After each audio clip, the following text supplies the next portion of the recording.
Bueno, Pilar, gracias enorme por recibirnos y vamos a arrancar con una pregunta simple. ¿Quién es Pilar Rahola? ¡Wow! Pues la verdad es que no es una pregunta nada simple. Bueno, primero felicidades, porque os conocí cuando erais pequeñitos y le poníais muchas ganas y mucha determinación y empezáis a ser ya muy notorios, ¿eh? Felicidades de verdad por el trabajo. Muchas gracias. ¿Quién es Pilar Rahola? Una pobrecita habladora. Es una frase que dijo un escritor español que se llama Larra, cuando le preguntaban, era muy ácido, y le preguntaban ¿quién eras? Y decía un pobrecito hablador. Mira, soy alguien que se hace preguntas, incluso cuando las respuestas ya están establecidas, pero nunca me las creo. Me hago preguntas y a veces encuentro alguna respuesta. ¿Qué quiero decir con esto? Que reivindico el pensamiento crítico y el libre pensador. Yo soy un libre pensador, una libre pensadora. Estoy harta de las consignas, de las pancartas, de las respuestas preestablecidas, de los dogmas de fe. Lo cuestiono, lo pregunto y muy a menudo llego a conclusiones que no son políticamente correctas, que están fuera de la norma, pero que son a las que llegué yo, fruto de mi propio pensamiento, de mi propio conocimiento. Soy esa persona que se pone en medio de la plaza y se interroga. Y a veces le llueve, pero se mantiene. Como analista internacional, ¿considerás que hay un aumento importante del antisemitismo en el mundo? Sí. A ver, hemos estado sufriendo, el antisemitismo es tan resiliente, tan brutal, que sobrevivió a Auschwitz. ¿Quién iba a imaginar que después del exterminio de 2/3 partes de la población judía europea se pudiera sobrevivir el estigma que los llevó a la muerte? Parece imposible. Sin embargo, es tan brutal la fuerza de esa maldad, de una auténtica escuela del odio. Yo creo que el antisemitismo enseña de alguna forma a odiar, y a partir de ahí pueden venir otros estigmas, ¿no? Que ha sobrevivido a todo. Pero lo hemos visto evolucionar. El antisemitismo más clásico, de corte católico, etcétera, etcétera, pues sin duda ha bajado de peso. En cambio, ha nacido un antisemitismo versus antisionismo muy vinculado a la izquierda, y luego hay el antisemitismo nuevamente clásico en el mundo islámico, ¿no? Serían las tres fuentes. La clásica, que viene de toda la cultura católica y también globalmente cristiana, porque los protestantes también fueron en su momento antisemitas, pero esto ha evolucionado bastante. Luego toda la corriente moderna del odio a Israel, que yo tipifico como antisemita, y lo voy a demostrar si quieres. Y luego está la corriente islámica, que desgraciadamente lleva a millones de personas a ser educados también el odio al pueblo judío, en un antisemitismo clásico. Este es de corte de protocolos, protocolos de los sabios de Sion. Pero la corriente que nosotros, en nuestra generación, en nuestro tiempo, nos ha estallado en la cara, ha sido las corrientes vinculadas a la izquierda, que siempre dicen la frase: yo no soy antisemita, yo soy antisionista. Bueno, ¿qué significa ser antisionista? ¿Qué significa el sionismo? Ser antisionista significa estar en contra de que un pueblo endémicamente perseguido tenga el derecho internacional. Es decir, dejarlo sin protección. El sionismo nació porque había que proteger de alguna forma a un pueblo que tenía encima la culpa universal, la persecución universal, y esa culpa y esa persecución fue tan brutal que los llevó al exterminio. Y de ahí nace la necesidad, previa al exterminio, pero ahí nace la necesidad de la protección que te da el derecho internacional. Cuando un tipo en cualquier lugar del mundo dice yo soy antisionista, le está diciendo al pueblo judío: tú tienes la obligación de ser un paria, tú vas a volver a ser el perseguido porque te arranco el derecho internacional. Es decir, en el fondo vinculas el odio a todo un Estado y a ese derecho al odio global a un pueblo. Yo me hago una pregunta muy simple cuando me dicen esto. ¿Qué pueblo hay en el mundo paria? El pueblo paria por excelencia, el pueblo judío. ¿Cuál es el único Estado del mundo paria? Israel. ¡Qué casualidad! Evidentemente son vasos comunicantes. Entonces, para vos no hay duda que ser antisionista es ser antisemita. Sí, sin duda. No tengo ninguna duda porque el antisionismo es una aberración en sí misma, es decir, estás en contra de que el pueblo judío tenga un Estado propio. Y el antiisraelismo es lo mismo, porque al final tú puedes, sin duda es legítimo hacer críticas puntuales a la política del gobierno de Israel, como las haces del gobierno argentino, del gobierno, etc. Pero demonizar todo un pueblo, demonizar todo un Estado, sus médicos, sus poetas, sus opositores, sus movimientos estudiantiles. Cuando tú dices que soy anti-israelí, estás demonizando a 9 millones de personas. Antisionismo, anti-israelismo, antisemitismo, judeofobia. Sí. Son términos sí. que podemos nuclearlo en uno solo. Sí. La prueba es que a la inmensa mayoría de voceros del anti-israelismo solo les preocupa este conflicto. No los oyes hablar de la revolución en Irán, contra un régimen tiránico, teocrático que los está masacrando. Masacrando, que te pueden matar a una niña de 18 años porque se le movió el pañuelo, por Dios. Tú no los ves nunca en esas causas. Nunca los vistes en la causa de Malala cuando luchaba por poder estudiar. Nunca los has visto en nada que tenga que ver con los grandes derechos fundamentales. Pero en cambio siempre tienen la causa de Palestina. ¿Por qué? Porque en realidad tienen un odio acérrimo, sin ninguna duda, al judío como al judío de la victoria. Es decir, todos estos, a los judíos muertos, sí, por supuesto, qué horror, el holocausto, qué tal. Si el judío está muerto no hay problema. Cuando está vivo y además vence y además se defiende, entonces tiene todos los problemas. O es exitoso. Exactamente. Y hay antisemitismo de derecha y hay antisemitismo de izquierda. Sí. El antisemitismo de derechas es de corte clásico, es el que viene derivado de la extrema derecha, de las posiciones ultraconservadoras, ultracatólicas. Por ejemplo, lo vemos aún en estos momentos, un antisemitismo clásico en Polonia, que nos está preocupando considerablemente.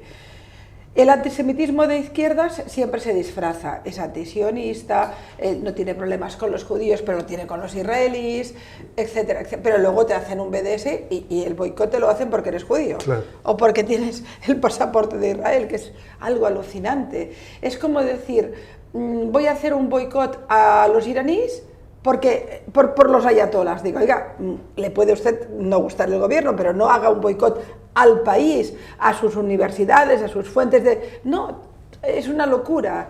Y en el caso de Israel, que es una democracia, aún es muchísimo más grave. Pero al final son las tres corrientes que comentábamos, incluyendo la corriente islámica, que es también preocupante. ¿Y cómo se lo combate? Mira, creo que hay que decir algo muy claramente. Esto casi te lo digo a la cámara. El antisemitismo o el antiisraelismo o el antisionismo no es cosa de los judíos, es cosa de los no judíos. ¿Quién puede competir? ¿Quién podía combatir al antisemitismo? Los no judíos. Los judíos eran las víctimas de eso. No, tú no puedes, cuando eres la víctima, convertirte en también tu defensor si no tienes los instrumentos. Y en el caso de Israel, el odio a Israel como Estado, como democracia, como concepción, ese maniqueísmo de convertir el conflicto, que es complejo, en una cosa de blancos y negros, de pobrecitos palestinos y malvados israelíes, eso Israel no lo puede combatir. Tenemos que combatirlo la gente, que nos hagamos preguntas, que conocemos el conflicto y que decimos, oigan, una cosa es una crítica concreta, otra cosa es la demonización que ustedes hacen. Porque además te digo algo, todos estos que criminalizan a Israel, los que piden el boicot, los que dicen que es un apartheid, los que dicen mentiras de este tipo, no ayudan a los palestinos, alimentan al terrorismo, que es distinto. Si tú dices que Israel es un país paria, un país que destruye derechos fundamentales, que no es cierto, estás dando la razón a Hamas, a Yihad Islamía, a Hezbollah, a todas las organizaciones que secuestran la causa palestina eternamente y que condenan a generaciones enteras de palestinos a ser desgraciados odiadores que solo quieren destruir un país que ya no van a poder destruir nunca. Hace unos días compartimos, estuve con vos en un seminario y te escuché una frase que me impactó, que vos dijiste, las fake news no son nuevas, las inventaron los nazis. Sí. ¿Cómo funcionaban y cómo funcionan? Bueno, claro, es que ahora está de moda hablar de la posverdad y de que las redes han inventado las fake news. Y yo pensé, pero si esto es Goebbels. ¿Hay un fake news más brutal en la historia que el antisemitismo? De hecho, ni tan solo Goebbels, porque esto ya viene de la vieja Sefarad. Es decir, todo el catolicismo armó una gran fake news que era el pueblo de Icida. Y a partir de ahí toda la cantidad de barbaridades, los judíos perversos que se bebían la sangre de los niños, los autos de fe, toda la Semana Santa. Es decir, la Semana Santa estaba llena de mentiras sobre el pueblo judío y mentiras que te llevaban al odio. Y todo el camino, largo camino del antisemitismo. Dreyfus es una posverdad, es una fake news. Los protocolos de los sabios de Sion es una fake news de campeonato. Todo el discurso que alimenta finalmente el Tercer Reich tiene que ver con la mentira, porque el antisemitismo se fundamenta en la mentira. Por tanto, claro, que ahora han descubierto que que la mentira viral puede hacer daño, díganselo a los judíos. Imaginen a Goebbels con Twitter, dijiste. Sí. ¿Cómo te lo imaginas? No puedo. No me puedo imaginar a Goebbels con Internet porque me horrorizo más, pero en realidad ya lo tenemos. Quiero que recuerdes que algunos de los ideólogos islamistas más radicales son auténticos youtubers, es decir, tienen un éxito terrible en las redes. Las redes han viralizado la mentira de una forma realmente importante. También viralizan cosas buenas, es decir, al final cada instrumento, pero Goebbels sin Internet consiguió construir un relato de odio que acabó masacrando. Imagínate, cuando hablamos de 6 millones de muertos, hablamos de una industria de exterminio. Yo no sé, no lo digamos en términos de números absolutos, porque entonces nadie se da cuenta. Matar a 6 millones de personas es mucho trabajo. Hay que ser muy persistente, hay que tener una industria que funcione, porque los matas de 100 en 100, de 1000 en 1000, y no llegas nunca a matar tantos. Es decir, que tienes que armar una industria tan enorme en todas partes donde habita un judío y conseguir ser persistente en ir matándolos para llegar a esas cifras. Pero todo se armó en un relato de odio, es al final, y la solución final es el final de ese relato de odio, ¿no? Claro que es una gran fake news, que funciona ahora. En los últimos tiempos... Funcionó en la COVID. Es decir, uno no se pregunta, bueno, ¿cómo es posible que hubo gente que dijo que el coronavirus venía de los judíos? Sí. Y te preguntas, ¿por qué? Porque es el culpable universal. En momentos de crisis, una pandemia es una crisis, en este caso sanitaria, pero en momentos de crisis económica, de crisis política, crisis de valores o crisis endémica, se buscan culpables. Y ya tenemos uno fabricado, que es el culpable universal, que es el judío. Me traes frases que vos dijiste, que yo te seguí en los últimos años, y una que también me impactó, volviendo al tema de la izquierda, que vos dijiste, nadie de la izquierda lloró a un israelí muerto. Sí. Nadie de la izquierda. Explícalo. Todos aquellos que levantan la bandera de Palestina, la levantan de manera acrítica, porque ninguno de ellos me va a decir a mí que estoy en contra de los derechos de los palestinos.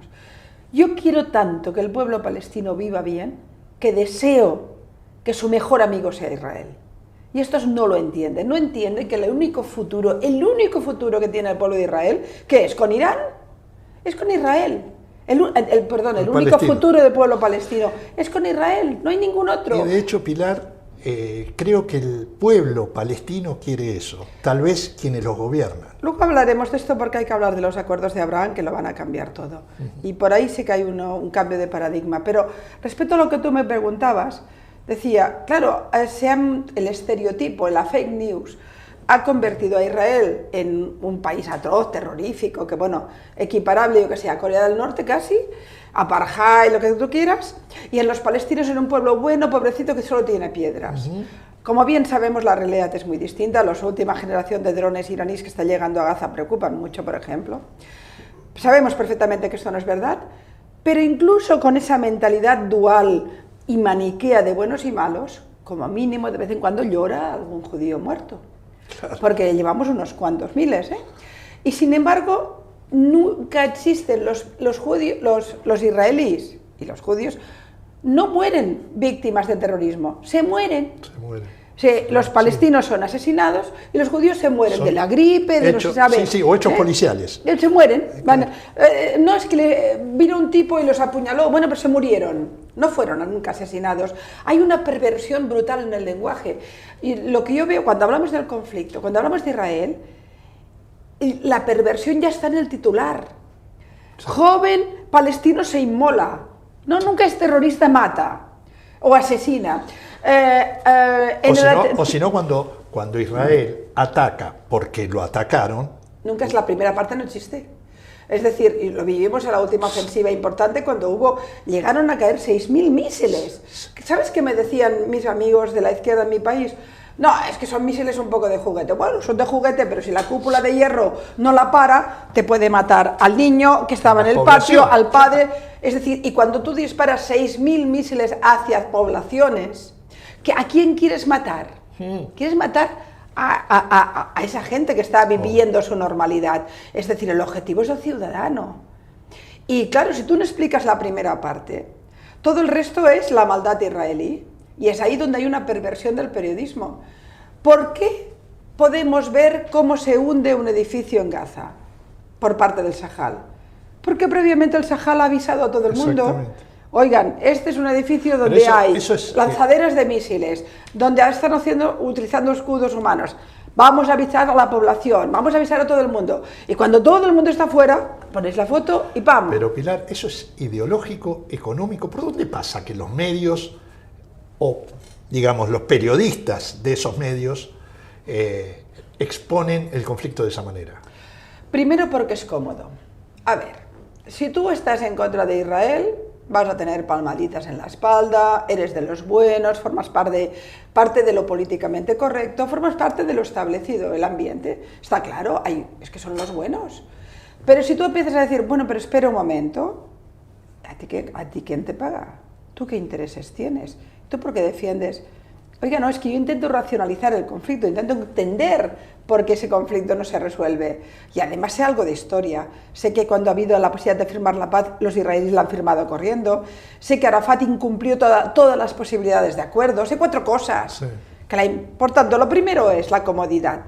Si tú eres redactor de un periódico y te metes con los palestinos, igual el consejo de administración de tu periódico tiene algún problema con algún anuncio que viene del petrodólar o viene... Vete a saber. Es decir, si te metes con Israel nunca vas a tener ningún problema. Primer punto. El segundo, la ignorancia. La mayoría de los que hablan del conflicto no te han leído un puñetero libro, no saben nada. Se van a Wikipedia, miran 4 cosas, que está llena de falsedades, por cierto, sí, claro. Y ahí se quedan. Y lo tercero, los intereses económicos. Al final estamos hablando de 15 millones de judíos en el mundo, 1.300 millones de musulmanes, es que claro, y con el petrodólar, con Kuala Lumpur, con todos los centros económicos, ¿de qué me hablas? Es decir, es que al final realmente continuáis siendo los parias, y a partir de ahí se va creando una bola y luego se crea la convicción de que estar con los palestinos es lo bueno, es lo que tiene valores, que estar con Israel es estar con el fuerte, el poderoso. Lo políticamente correcto es estar con los palestinos. Bueno, te traigo un poco a la Argentina.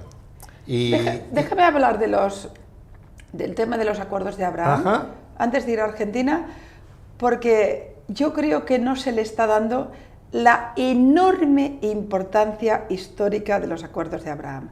Van a cambiar el mundo y lo están cambiando ya. Pasa es que no se nota, porque aún estamos... El relato sobre el pueblo palestino y el conflicto aún se habla en términos de siglo XX. Y estamos ya en el siglo XXI. El siglo XXI no es la kefía, ya no es Arafat. El siglo XXI es que de golpe Israel ha firmado la paz con Bahrein, con Emiratos, sí, con Marruecos y con Sudán. Y dices, ¿qué ha pasado aquí? Y entonces hay que preguntarse, ¿por qué se ha producido? Primero, porque Arabia Saudita lo ha permitido. Si no, no se firma. Con lo cual, el gigante a nivel, digamos, de influencia, claro, que es Arabia Saudita, ha permitido que Israel firme la paz con varios países de la zona. Paz, ¿qué significa? Acuerdos comerciales, acuerdos de inteligencia y acuerdos de defensa. Y los diplomáticos, por supuesto. Por supuesto, los diplomáticos. Lo cual significa que se rompe el muro contra Israel, se empiezan a abrir las posiciones. ¿Por qué? Porque Irán se ha fortalecido se ha movido porque está exportando terrorismo en toda la zona, porque hay la guerra del Yemen, porque está la exportación de la Guardia Revolucionaria en Irak, porque tenemos el lío de Siria, y de golpe, como decía un líder saudí, ya sabemos desde la guerra de Yom Kippur que no podemos destruir Israel. Eso lo sabemos. Y ahora sabemos que nuestro problema no es Israel, nuestro problema es Irán. Si tenemos un vecino fuerte en lo tecnológico, en lo militar, sabemos que no lo podemos destruir. Y que quiere la paz. Quizás hay que aliarse con él. Israel, en el primer momento que un solo país árabe o islámico levanta el dedo y dice, hablemos, se sienta a la mesa, porque se ha sentado siempre en 70 años. Entonces, ¿por qué yo creo que esto lo cambia todo? Porque en el momento que va a pasar, y va a pasar pronto, lo vamos a hablar, en el momento en que Arabia Saudita firme la paz con Israel, cambia el mundo. Se abren las puertas y las fronteras para Israel como país influyente hasta Indonesia. Y a partir de ese momento, el relato del palestinito bueno y el israelí malo va a cambiar también en Europa y en Occidente, porque tendrán que moverse, porque los palestinos no se dan cuenta que con el relato clásico del siglo XX no van a ningún lugar. No van. Israel no lo van a destruir, no van a enviar los judíos al mar, no les sirve. ¿Y qué se van a quedar solo con Irán? Porque los otros se les han movido. Que el tema palestino no interesa al mundo árabe, ya no interesa. Y si no entienden eso, no entienden nada. Por tanto, yo creo que estamos a las puertas de un cambio global. Espectacular, por otro lado. Te traigo de vuelta aunque más allá de eso, tendríamos horas para hablar sobre esto y es interesantísimo lo que decís de los acuerdos de Abraham, muy clarificador. Pero te traigo a la Argentina y bueno, sucedió hace un tiempo atrás lo del avión iraní, el avión con los tripulantes iraníes, con el avión venezolano. ¿Qué reflexión haces al respecto? Hay una realidad que parece que Argentina se niega a ver. Desde los acuerdos de Ahmadinejad con Chávez, la infiltración de la Guardia Revolucionaria y de los sectores de inteligencia y de la militancia iraní en Latinoamérica es permanente, muy importante, creando una gran logística y muy preocupante. ¿Qué hizo? De alguna forma el chavismo lo que consiguió es, bueno, sabes perfectamente que han repartido pasaportes venezolanos, que tenemos toda una estructura importante, que se mueven como quieren por toda la región y que además han estabilizado con una estructura claramente mafiosa todo lo que es la triple frontera. Es decir, Hezbollah se ha instalado en la triple frontera, la Guardia Revolucionaria se ha instalado en la triple frontera y estos no se instalan para hacer escuelas, es decir, se instalan para crear una logística de influencia, a veces mediática, a veces política, a veces diplomática y a veces también violenta. Claro, que esto no preocupe, que preocupe más a Paraguay que a Argentina, dice mucho de Argentina, porque claro, que un país con tantas dificultades como Paraguay haya tenido un papel de resistencia a la influencia iraní tan notable. Y Argentina, en cambio, vaciló el gobierno, porque claro, como Argentina tiene la tontería bolivariana, no Argentina, sino el gobierno, por ahí que no molestemos a Irán. Yo nunca entenderé que Irán hizo un acto de guerra en Argentina. Dos. Tanto la embajada como AMIA es un acto de guerra de un país a otro. Vino a matar a argentinos. Sí, claro. Y después, claro, después ya vivimos la locura del memorándum, ya vivimos la locura bolivariana y a partir de ahí todo. ¿Qué ha pasado con este avión? Bueno, pues que habéis descubierto que los iraníes se pasean por el continente como les da la gana, porque tienen una pista de aterrizaje brutal a través del eje bolivariano que llega a Argentina. ¿Qué se te cruza cuando te digo la palabra o el nombre Alberto Nisman? ¿Qué se te viene a la cabeza? Se me viene dolor. Tengo que decirte que en momentos me quiebro porque me viene el amigo, me viene el fiscal determinado y decidido a avanzar en su investigación, me viene el hombre con el que hablé poquitos días antes de que lo asesinaran, explicándome que lo tenía todo, que los voy a empurar, que los voy a empilar, tengo todo para demostrar mis acusaciones. Era un hombre determinado, valiente, convencido de su papel de fiscal, convencido, le cayó la causa de AMIA es el acto de terrorismo más importante de toda Latinoamérica. Y él era el fiscal, era un fiscal de Estado llevando una causa de terrorismo. Y después con todo el memorándum, y además yo conocí a Nisman cuando Néstor Kirchner lo hace fiscal, y era un momento glorioso. Yo recuerdo ser oradora de la causa de AMIA, del homenaje a AMIA, y tener a Néstor y a Cristina delante. Sí. Y yo elogiar a Néstor porque había ido a la ONU, porque la Interpol tal, porque de golpe eso se movía de verdad, ¿no? Y después yo viví con Alberto el hundimiento que para nosotros significó el memorándum. De golpe la presidenta de un país donde le habían hecho un acto de guerra hacía un pacto con los asesinos y además se reía de las víctimas. Era tan terrible aquello. Y después ya viví toda la evolución.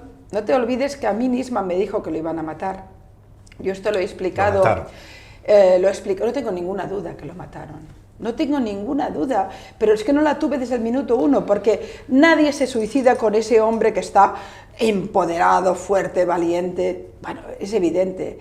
Y yo recordaré toda mi vida una conversación en el Alvear, en la cafetería del Alvear, diciéndome, estos tipos me van a matar. Y yo le dijo, bueno, claro, todos los que nos dedicamos al tema del terrorismo, tenemos el yihadismo, ya sabes. Dice, no te hablo del yihadismo, te hablo de los de aquí. Me dijo eso. Esa frase después, claro, me devolvió, me retornó mucho. Y me dices, ¿qué siento? Siento una profunda injusticia. La justicia argentina ha traicionado a Nisman. ¿Dónde están los culpables? ¿Dónde está la investigación de verdad? No va a haber justicia. Tampoco la ha habido para AMIA. ¿Cómo ves después de tantos años de venir a la Argentina, a la comunidad judía argentina? Peleada como siempre. No, hombre, la comunidad judía argentina tiene la suerte de ser muy solvente porque hablamos de muchas organizaciones, de muchas entidades, de mucho peso. Y por tanto yo, claro, la comparo con otras comunidades en otros lugares y pienso que aquí hay un nivel de influencia extraordinaria. Y por tanto, en ese sentido, más allá del divertimento de las peleas, que son muy judías, claro. Es decir, la verdad es que no hay pueblo más dialéctico y con más personalidad, porque le gusta la pelea. Es decir, los exámenes en las yeshivas son confrontaciones dialécticas. ¿Cómo no van ustedes? Son el pueblo de la palabra y en ese sentido a mí no me extraña. Yo nunca entro en la comunidad, nunca entro en estas historias que son suyas, ¿no? Pero la veo una comunidad dinámica y fuerte. Quizá un poquito demasiado poco combativa en el tema del antisemitismo, empieza a serlo, pero habría que hacer más ahí, porque este es un tema... Más Pilar Raholas necesitamos acá. Bueno, mi madre estaría en contra, diría más, ¿no? Que nos volvemos locos, pero... Pilar, nosotros terminamos todas las entrevistas con una última pregunta. Sí. Y es, si tuvieras la posibilidad de tener durante 5 o 10 minutos a 3 personas vivas o muertas de la historia, familia, amigos, próceres, quien a vos se te ocurra, traerlas y tener 5 minutos para charlar con ellas. ¿Quiénes serían? 3. 3, 2, 1, las que vos... 3, ¿eh? Yo traería a Cicerón, porque fue de República, me parece uno de los libros más importantes de la historia. Yo hice un experimento con ello. Una vez estaba en el verano leyendo, a mí me gustan mucho los clásicos, y estaba leyendo cómo él desmenuza toda la corrupción de la República y cómo explica cómo se está hundiendo. Y tomé unos trocitos y en una cena con amigos lo leí y dije, a ver si adivináis quién ha escrito esto. Y me empezaron a hablar de periodistas de la época. Digo, solo hace 2000 años que se escribió. Leer a los clásicos te recuerda hasta qué punto muy a menudo las miserias humanas, las miserias de la política, están casi intactas, ¿no? Y claro, una conversación con Cicerón me parecería espectacular. Traería a Spinoza, la duda. El tipo que dudaba, el tipo que nos enseñó a dudar. Yo he empezado esta conversación, cuando tú me preguntabas quién eras, yo decía, intento ser una libre pensadora. Es Spinoza. Es la la reflexión permanente de la realidad y del mundo para entenderla, para explicar los abismos del ser humano, que al final siempre estamos en las mismas preguntas, ¿no? Para entender, para sacarle allí. Y la tercera sería Golda Meir, porque, bueno, para mí representa, bueno, esa mujer que era una sindicalista, una tipa arrida, fuerte. Claro, las mujeres actualmente lo tenemos, al menos las occidentales, relativamente más fácil, porque ya tenemos un ejército de mujeres que lo han hecho antes. Pero Golda en ese momento, construyendo un Estado, construyendo un ideal, luchando con los suyos y con los otros, construyendo además, se conoce poco su dimensión de sindicalista, mucho antes. A mí me parece una mujer, y además sé que era una tipa diferente a todo. Enrique Zimmermann siempre me ha explicado que su primera entrevista, la primera de todas, con 18 años, fue a Golda Meir. Y me dice, yo fui a entrevistarlo, muerto de miedo, y me entrevistó ella a mí. Bueno, pero usted, ¿de dónde viene? Hábleme de su familia y tal. A mí me parece, claro, me ha reducido la cosa a 3. 3. ¿Pero querés agregar a alguien más? Dale. Agregaría uno que no existió, Job. A mí me parece que el libro de Job es de lo más interesante que hay, sin ninguna duda, en las escrituras bíblicas. Y ese hombre, la paciencia, la interrogación, la culpa, ¡guau! Que casi me encantaría tener una conversación con Job. Esa se da menos que las otras. Pilar, pero, bueno, ahí me quedo. Un enorme placer, como siempre. No puedo decir que me sorprendés, no lo puedo decir porque es lo que esperamos todo de vos.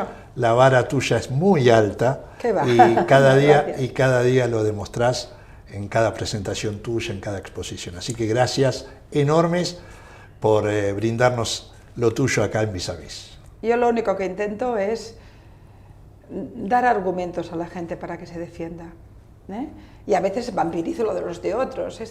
Intento que tengamos una mente global, ayudarnos unos a los otros a crear un relato con más sentido común del que tenemos. Gracias. Gracias. Es fundamental que los chicos hoy en día tengan esa oportunidad para poder estudiar inglés, se le abran más puertas para el futuro. Tu sueño puede ser tu realidad. Juntos sigamos transformando la educación. Buenos Aires Ciudad.